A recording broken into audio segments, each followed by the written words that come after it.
1장 1절에서 14절까지의 말씀 한 절씩 교독하겠습니다. 그리스도 예수를 위하여 갇힌 자 된 바울과 및 형제 디모데는 우리의 사랑을 받은 자요 동역자인 빌레몬과 와 우리와 함께 병사된 아키보와 내 집에 있는 교회에 편지하노니 하나님 우리 아버지와 주 예수 그리스도로부터 은혜와 평강이 너희에게 있을지어다. 내가 항상 내 하나님께 감사하고 기도할 때에 너를 말하노니 예수와 및 모든 성도에 대한 내 사랑과 믿음이 있음을 들음이니 이로써 내 믿음의 교제가 우리 가운데 있는 선을 알게 하고 그리스도께 이르도록 역사하느니라.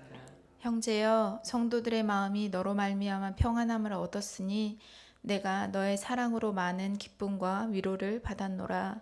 이러므로 내가 그리스도 안에서 아주 담대하게 자기 마땅한 일로 명할 수도 있으나 도리어 사랑으로서 간구하노라. 나이가 많은 나 바울은 지금 또 예수 그리스도를 위하여 갇힌 자 되어 갇힌 중에서 낳은 아들 오네시모를 위하여 내게 간구하노라. 그가 전에는 내게 무익하였으나 이제는 나와 내게 유익함으로 내게 그를 돌려보내노니 그는 내 신복이라.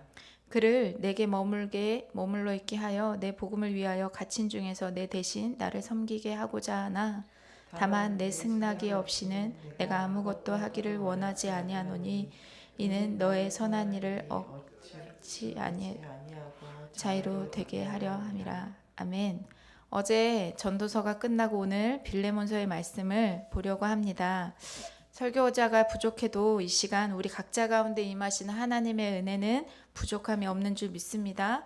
주님이 나에게 각자에게 말씀하시는 음성이 들려지고 살아낼 수 있는 은혜가 이 시간 우리를 덧입혀 주시기를 소망합니다. 빌레몬서는 어떤 의도로 누가 누구에게 쓰여진 책일까요? 원래 왜 이 책이 쓰여졌는지의 의도를 파악하는 것은 우리가 성경을 내 마음대로 내 생각에 맞춰서 재단하지 않고 잘 해석할 수 있도록 잘 들을 수 있도록 도와주는 배경이 되기에 중요하다고 볼 수 있습니다. 빌레몬서를 통해서 우리에게 말씀하기 원하시는 주님의 말씀은 무엇일까요? 1절과 2절 말씀 보겠습니다. 그리스도 예수를 위하여 갇힌 자 된 바울 곧 바울과 및 형제 디모데는 우리의 사랑을 받은 자요 동역자인 빌레몬과 자매 아비아와 우리와 함께 병사된 압기뽀와 내 집에 있는 교회에 편지하노니 누가 썼다고 얘기하고 있냐면 갇힌 자 된 바울과 형제 디모데가 썼다라고 이야기하고 있습니다. 받는 사람 수신자는 누구죠? 빌레몬과 아비아와 아키뽀와 내 집에 있는 교회라고 얘기하고 있는데요. 여기서 얘기하고 있는 자매 아비아는 빌레몬의 아내로 추정하고 있습니다. 아키뽀는 빌레몬의 아들이라고 얘기하고 있는데요. 1절과 2절에 쓴 사람과 받는 사람의 이름이 나열되어 있는데 이름으로만 본다면 5명의 사람이 나와 있습니다. 그런데 그 이름 앞에 별명처럼 그 사람을 설명해 주는 말들이 나와 있습니다. 바울은 자기를 누구라고 얘기하고 있습니까? 오늘 말씀에서는 갇힌 자라고 표현하고 있습니다. 왜 갇힌 자라고 갇혔을까요? 그가 갇힘은 한 영혼이라도 구원하기 위해 복음을 전하기 위해서 갇혀 있는 자였습니다. 그는 죄가 아니라 그리스도에게 갇혀 있는 자였습니다. 바울은 영혼을 구원하기 위해 갇힌 자 된 자신을 표현하고 있습니다. 많은 바울의 서신서에 보면요. 갇힌 자라는 표현보다 사도된 나 바울은 하면서 자기의 사도성을 증명하는 단어를 사용하고 있는데 오늘 빌레몬서만에서는 다른 갇힌 자, 영혼을 구원하기 위해 내가 갇힌 자 되었다라는 표현을 사용하고 있습니다. 디모데 앞에는 형제라는 표현을 사용하고 있는데요. 바울과 디모데는 형제라고 하기엔 너무나 많은 나이 차이가 나는 사람들이었지만 형제라는 표현으로 복음을 전하기 위해서 디모데가 한 마음으로 그 사역들에 동참했음을 추적해 볼 수 있습니다. 편지를 받는 빌레몬은 어떤 사람이었습니까? 사랑을 받는 자요, 동역자라고 붙어 있습니다. 자매 아비아, 디모데와 비슷하게 하나님의 복음을 전하기 위해 동역했던 모습들을 표현하고 있고요. 아키포는 뭐라고 표현하죠? 함께 병사된 자라고 이야기하고 있습니다. 아키포는 병사처럼, 한 명의 든든한 병사처럼 자신의 역할들을 감당했던 모습으로 보여집니다. 1절과 2절을 지나면서 자연스럽게 질문이 떠올랐습니다. 지금 주님이 내 이름 앞에는 어떤 단어를 붙이고 계실까? 목사님하고 지난주에 온실을 지으면서 도와달라고 하셔서 저는 별거 하지 않고 정말 조금 도와드렸는데도 몸이 너무 힘든 거예요. 금요일 날은 목사님이 공구 정리 좀 해. 내가 뭐 일할 동안 막 이렇게 말씀하셨는데 몸이 너무 아프니까 꼼짝을 하고 싶지가 않아가지고 빗자루 들고 여기를 막 청소했어요. 이렇게 째려보진 않게 이렇게 쳐다보시더니 되게 뺀질되네 이러시는 거예요. 그래서 뺀질이 도인선 뭐 이렇게 된 거죠. 여러분, 우리 각자의 이름 앞에 주님이 어떤 단어를 지금 붙이고 계실까요? 여러분, 어떤 단어가 여러분의 이름 앞에 붙으셨으면 좋으시겠습니까? 지금 우리의 삶을 통해 하나님은 어떤 단어를 붙이고 계신 것 같으십니까? 오늘 편지에 받는 주 대상자 빌레몬은 1절과 1절 말씀에 보면 사랑을 받는 자요, 동역자라고 이름을 붙여주십니다. 바울은 빌레몬이 있는 이 지역은 골로새 교회로 보고 있는데요. 이 골로새 교회를 방문한 기록이 없다고 합니다. 그런데 골로새 지역에 교회가 세워져 있어요. 왜 그랬냐면 바울이 골로새 지역에 가지는 않았지만 바울이 그 근처 멀지 않은 에베소 지역에서 복음을 전하고 교회를 세우고 있을 때 빌레몬이 찾아와서 복음을 듣게 되고 복음을 들은 빌레몬이 집으로 돌아와서 자신의 집을 교회로 내어주고 그곳에 골로새 교회가 지어졌다라고 추정하고 있습니다. 주님을 향한 열정과 사랑, 복음을 전하기 위해서 집을 내어주는 빌레몬에게 사랑을 받은 자요, 동역자라고 말하고 있는 것입니다. 여러분, 우리의 이름 앞에는 주님이 어떤 이름을 붙여주실까요? 어제 제 가만가만 적용은 허탄한데 시간을 사용하지 않고 영혼과 맡겨주신 일에 시간을 사용하는 것이었습니다. 그런데 깜짝 놀란 제가 인식하지도 않은 사이에 핸드폰을 하고 있더라고요. 핸드폰을 열어서 제 핸드폰에 게임 하나가 있는데 게임을 이렇게 열어서 하고 있는 거예요. 근데 제가 이걸 하나도 인식하지 못했어요. 열었다는 것도 생각하지 못했고 게임 열어야지, 핸드폰을 열어야지 이렇게 인식하지 않았어요. 그런데 하고 있더라고요. 지방이 내 몸에 붙어서 몸의 일부가 되었듯이 허탄하게 시간을 사용하는 허탄한 자, 미련한 자가 나 자체였습니다. 죄 곧 나고 죄라는 것이 인정되어지는 시간이었습니다. 너무나 인식하지 못한 행동을 하고 있는 저를 발견했을 때 조금 주님이 나한테 허탄한 자 도인선 이렇게 부르시면 어떡하지? 라는 생각을 하게 되었습니다. 우리 성도님들은 어떠십니까? 사랑을 받는 자, 동역자라고 불리운 빌레몬에게 오늘 바울은 기도로 편지를 써내려가고 있습니다. 3절 말씀에 보면 하나님 우리 아버지와 주 예수 그리스도로부터 은혜와 평강이 너희에게 있을지어다. 어떤 일을 할 때 무슨 일을 먼저 하십니까? 바울은 편지를 쓰는 것에서도 기도로 시작하고 있습니다. 우리의 시작이 주님과 함께 동행하는 하루가 되기를 소망하며 내 몸을 일으키고 나서도 주님 오늘 하루 나를 주장하여 주십시오. 은혜와 평강으로 함께하여 주십시오. 기도로 우리의 삶이 시작되어지시기를 소망합니다. 그래서 성경에서 있는 주님과의 동행의 모습이 내 삶 안에서도 이루어지기를, 그 은혜가 부어지기를 소망해 봅니다. 바울은 빌레몬이 성도들의 마음을 평안하게 해주는 인물이라고 칭찬하고 있습니다. 그 이후에 오늘 이 빌레몬서가 쓰여진 서신의 이유에 대해서 설명하고 있는데요. 8절에서 10절까지의 말씀 함께 봉독해 보겠습니다. 이러므로 내가 그리스도 안에서 아주 담대하게 내게 마땅한 일로 명할 수도 있으나 도리어 사랑으로서 간구하노니 나이가 많은 나 바울은 지금 또 예수 그리스도를 위하여 갇힌 자 되어 갇힌 중에서 낳은 아들 오네시모를 위하여 내게 간구하노라. 오늘 말씀에서 갇힌 자 제여, 갇힌 중에 계속 반복하고 있잖아요. 빌레몬에게 너에게 부탁할 것이 있어. 그런데 이거 해 라고 강요하고 싶은 마음은 없구나. 사랑으로 판단하고 내가 행동했으면 좋겠구나 부탁하고 있습니다.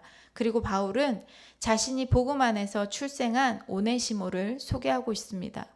바울은 오네시모를 10절에서는 갇힌 중에 낳은 아들인데 이 사람이 어떤 사람이냐면 11절에서 14절에 이렇게 말합니다. 그가 전에는 내게 무익했던 자였다.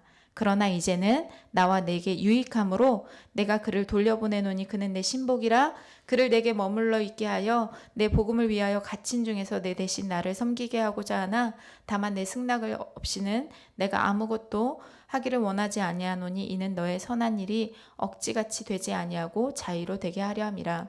바울은 오네시모를 아들 같은 존재요 신복이요 나와 함께하고 싶은 자라고 말하고 있지만 빌레몬에게 오네시모는 그런 사람이 아니었습니다. 오네시모는 빌레몬의 노예였습니다. 그런데 노예였던 오네시모는 주인을 속이고 몰래 도망쳐온 무익한 자였습니다. 아니, 그리스도인이 어떻게 노예를 가지고 있지라고 생각할 수도 있지만 이 당시는 노예 제도가 너무나 당연한 제도였다고 합니다. 부자 말고 보통 가정집에 노예가 8명씩은 기본적으로 있었다고 합니다. 노예가 도망치면 죽이거나 도망치다 잡힌 노예라는 낙인을 찍어서 다시 노예시장에 팔아버릴 수도 있었습니다. 누가 도망치다 잡힌 노예를 노예시장에서 사가겠어요? 팔리지 않는 노예는 노예상에서 갖은 수모와 힘든 일을 겪는 삶을 살았다고 합니다. 오네시모는 바울이 감옥에서 갇힌 중에 낳은 아들이라고 이야기하고 있지만 빌레몬에게 오네시모는 그저 도망친 노예였습니다. 죽일 죄인이었고 무익한 죄인이었습니다. 그런데 바울이 이런 빌레몬에게 다른 관점으로 다른 시각으로 오네시모를 소개하고 있습니다. 바울의 시선에 오네시모는 더 이상 노예가 아니었고 죽일 사람의 관계 가운데 있는 사람이 아니라 오네시모는 그저 예수 그리스도의 십자가의 대속의 은혜 앞에서 바울과 똑같은 또 한 명의 용서받은 죄인으로 인정해주고 있는 모습을 볼 수 있습니다. 이런 오네시모와 계속 함께 머무르고 싶지만 빌레몬 너와 막힌 문제를 풀기 위해서 오네시모를 내게 다시 보낸다. 오네시모가 너의 노예였기에 너의 승낙이 없이 여기 머물게 하고 싶지 않다. 그래서 오네시모를 너에게 보낸다. 그러니 나와 복음을 위해 여기 머무를 수 있도록 승낙해 주겠니? 라고 묻고 있습니다. 여러분, 나에게 잘못한 사람, 나에게 상처 준 사람, 나에게 무례한 행동으로 내 마음을 상하게 한 사람을 향해서 여러분은 어떤 시선을 갖고 계십니까? 그 시선을 변화시키는 건 쉽지 않은 일이지요. 그러나 오늘 바울이 오네시모를 향해 다른 시선을 보여주고 있습니다. 건너뛰었던 6절 말씀을 함께 읽어보겠습니다. 이로써 내 믿음의 교제가 우리 가운데 있는 선을 알게 하고 그리스도께 이르도록 역사하느니라. 이 6절 말씀에서 핵심 단어는 교제라는 단어인데요. 코이노니아라는 단어입니다. 말을 나눔, 동참이라는 뜻을 가지고 있습니다. 바울은 예수님에 대한 믿음은 하나님의 사랑과 은혜의 선물을 공유하는 동등한 동역자라는 말입니다. 다시 한번요. 코이노니아는 그러니까 말을 나누는 정도의 교제를 이야기하고 있는 것이 아니라 동참이라는 단어의 뜻으로 볼 수 있는데요. 예수 그리스도께서 나를 위해서 십자가에 죽어주셨고 그 은혜를 베풀어 주신 그 사건에 동참하는 자로 우리를 부르셨다라는 것입니다.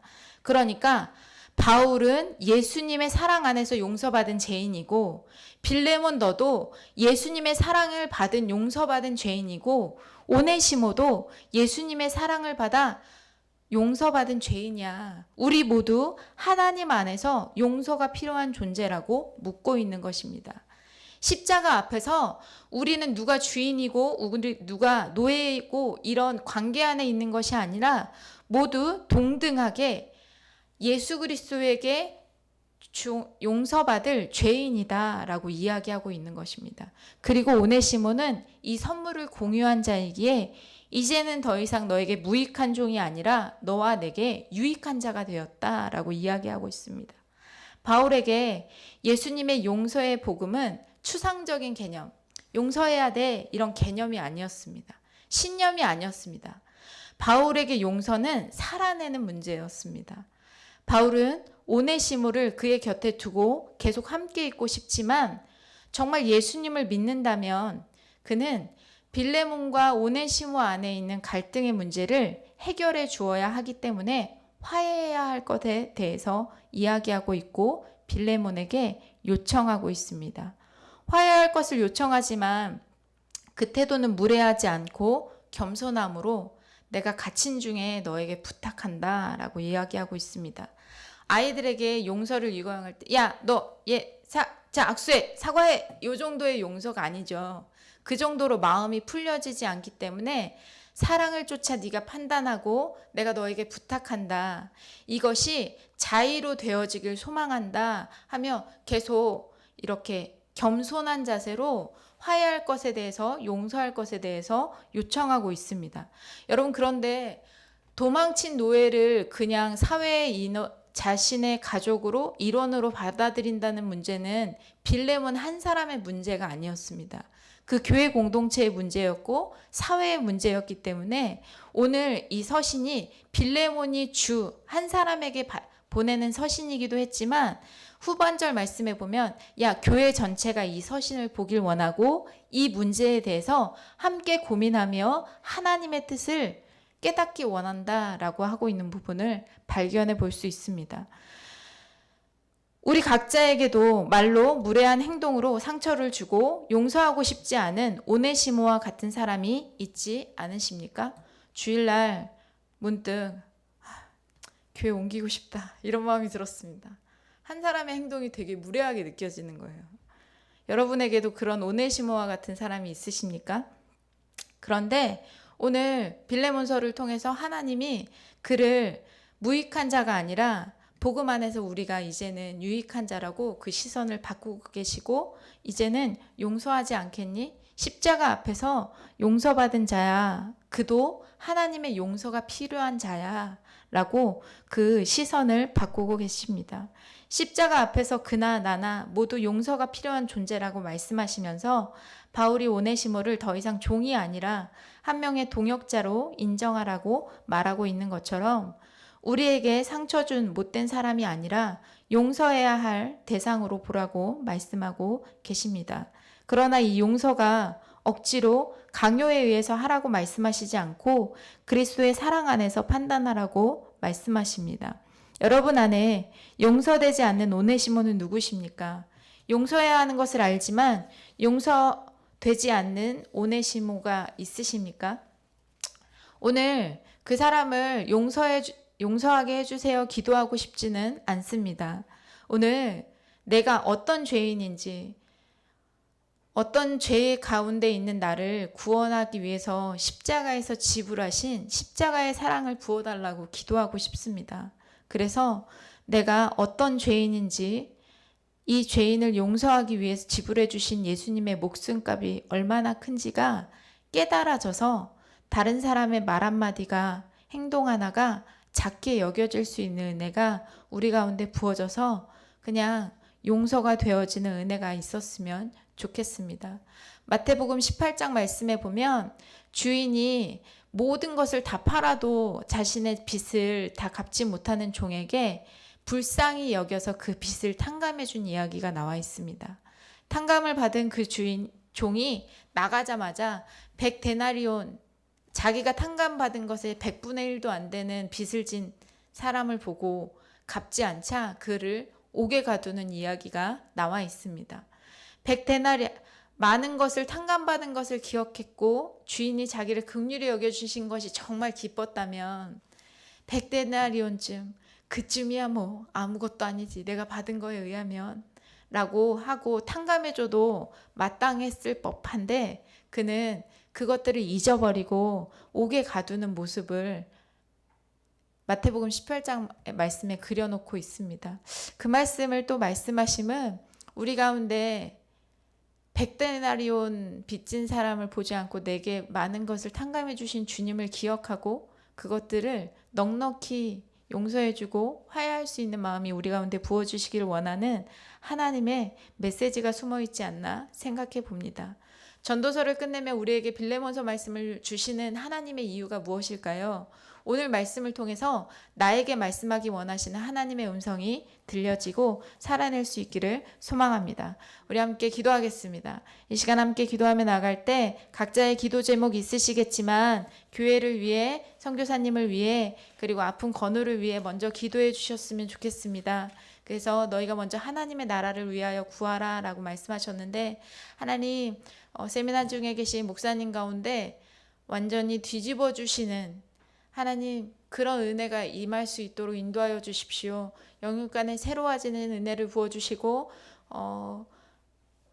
사이프러스의 선교사님, 그리고 미얀마의 우리 김동명 선교사님, 그리고 저기 밴쿠버 소망의 교회 목사님과 사모님 가운데 함께하여 주시고 건우 위에 아픈 분들 위해 하나님 은혜 베풀어 주셔서 회복시켜 주시고, 하나님 죽어 있는 영혼들, 잠자고 있는 영혼들, 예배 빠지고 하나님을 떠나 있는 영혼들을 회복시켜 주셔서 함께 주님의 공동체를 이루어가고 주님의 동역자로 이름 불러주실 만한 하나님의 사람으로 세워주시옵소서. 함께 기도해 주시고 각자의 기도 제목 위에 기도하시고 자유롭게 돌아가도록 하겠습니다. 함께 기도하겠습니다.